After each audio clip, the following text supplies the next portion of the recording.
guys, this is empanada ng Singapore. Last night, ano bang flavor nun? Ito yata, beef. I have to try. Spicy.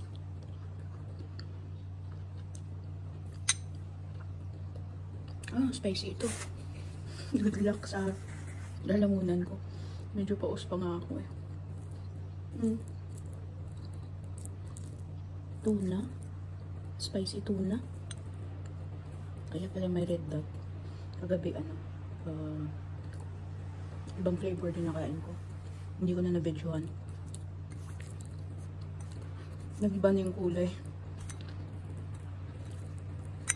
Medyo spicy siya. Masarap pa. Galing kasi sa trip sila pumunta sila ng Singapore.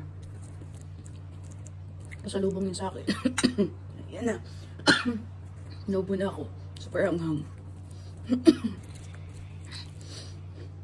Hey. Yun kasing bawal. Yun ang masarap. Masarap tong tuna na maanghang. Last night one is I don't know, it's chicken yata yun.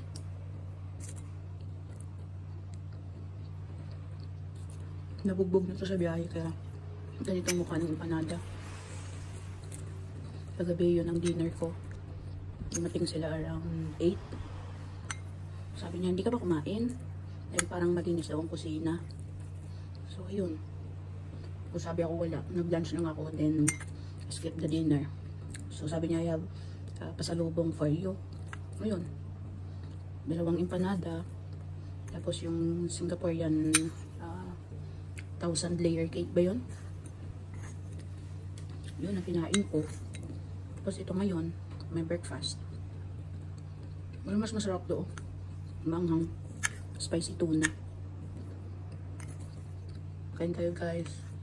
Yan, tsaka mainit na tubig lang ako. Yan. Thank you for watching.